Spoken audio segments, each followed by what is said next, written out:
What's going on, guys? I'm here bringing you the team builder for week 3 of AABL Season 5.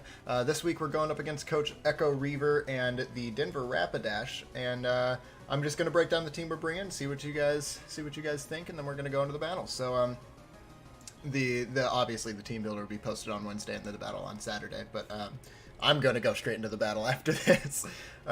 But anyways, let's go ahead and go over his team first. So he's got a lot of good stuff. He's got Tapu Bulu, Komodo, Galvantula, Crocodile, Gligar, Barbarical, Drampa, Mega Blastoise, Heatran, Mandibuzz, Umbreon, and Gothitelle.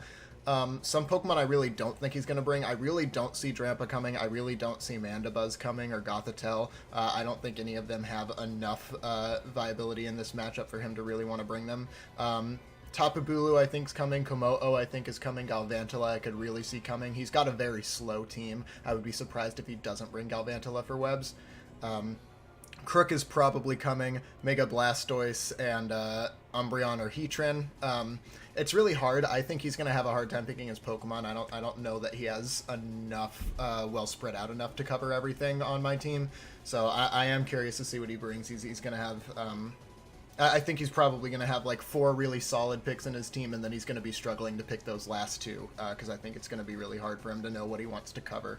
But let's go ahead and get into my team and what I'm bringing, why I'm bringing it. So for starters, we have Sylveon. So Sylveon is just a very tanky Pokemon this match, and it does a lot of damage to a lot of things with Hyper Voice. I'm bringing the standard set. I'm bringing Hyper Voice, Wish, Shield Bell, Protect. Leftovers, just for that little bit of health back. Pixelate, obviously, because what else would you run?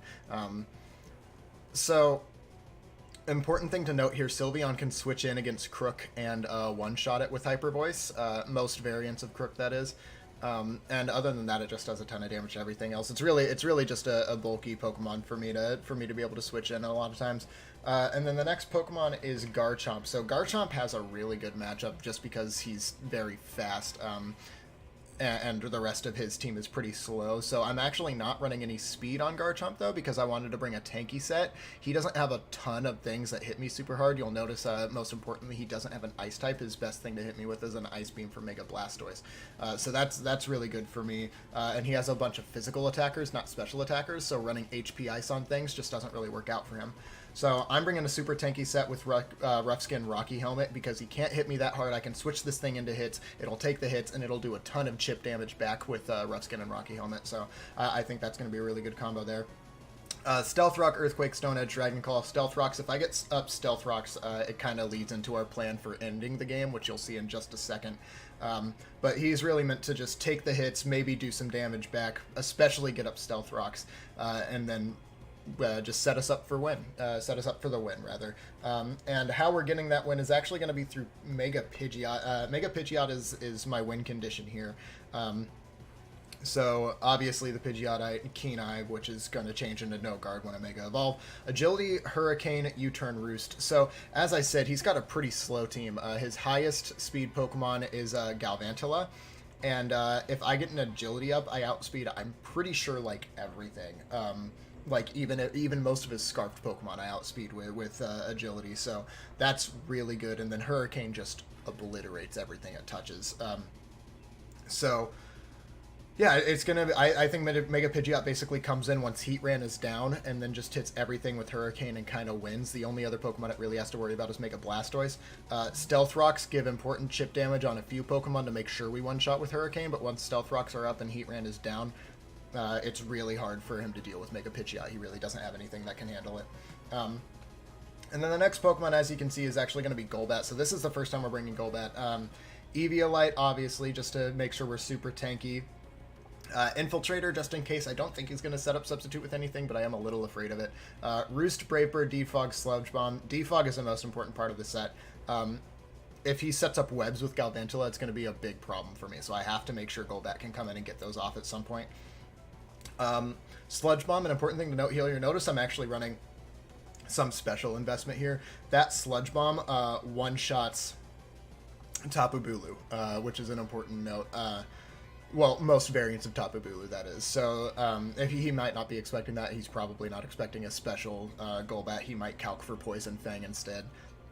So I think Golbat's going to be a really important pivot Pokemon just to get those webs off the field, stay up, do some chip damage, maybe get a surprise kill on top of Bula. We'll have to see what happens. Next Pokemon, I told you guys I'm probably going to end up bringing it every week. It's Zeraora.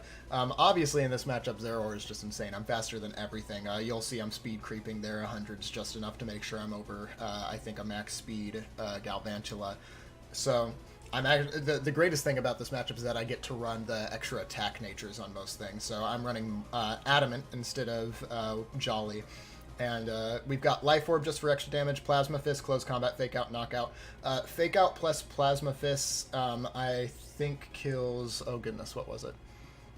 We made sure it killed something. I forget exactly what it was, though. But Plasma Fist one-shots... I'm pretty sure it one-shots Blastoise. I'll have to double-check on that. Let's see here. Just want to double-check it super quickly. Because that actually might have been Blastoise I was thinking about. No, I definitely one-shot Blastoise with Plasma Fist. So yeah, basically Zeraora is there to get Blastoise down, because once Blastoise is down again, Pidgeot just kind of tears through the team. So yeah, the Fake Out's there just to make sure I can get that chip damage off, because once we chip all of his team down to like 80-ish%, that's when Pidgeot can just destroy everything. So that's what we're going for here. This last slot ends up going to Araquanid. I had a lot of trouble choosing on this slot. I really wanted it to be Glaceon. This was the first match where it looked like Glaceon might actually have some viability, and I really wanted to bring it, but I ended up deciding not to. Glaceon just couldn't really get in and set up. I was going to run the Z-Hail set, but Glaceon just couldn't do it.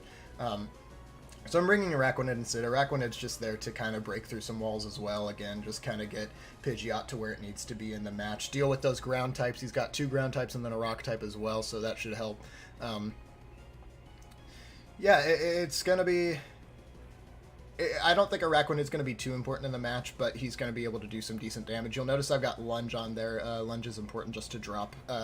If I get Araquanid in against, like, say, Gligar, he's probably going to switch because he doesn't want to let Gligar go down. So if he switches, I can go for Lunge and lower whatever comes in, attack by 1, which can be nice, especially if Galvantula is down, which it might be because it's probably just going to be Focus Sash Webs if he brings it. So Araquanid can look really good if Galvantula is not brought, but if Galvantula is brought, then it's going to be a lot harder. But yeah, that's my team. Again, I said I was going to bring Glaceon at first, but unfortunately I just couldn't really find a good point for Glaceon to come in. I didn't really like Chandelure in this matchup. Too many water, ground, and rock types. Porygon 2 could have been good. I didn't really think I need the tankiness. Celebi just kind of died to too many things. I didn't feel like it was going to be great. Lycanroc, didn't really think about Lycanroc too much. I don't think we really needed it. I don't think there was anything Lycanroc was going to do incredibly well against that I didn't already have covered on this team. And then Cobalion, unfortunately, with those 2 ground types, just couldn't do a ton. So, yeah, that's my team. I'm going to jump into the battle. You guys will see it go up on Saturday. So, yeah, wish me luck. Bye.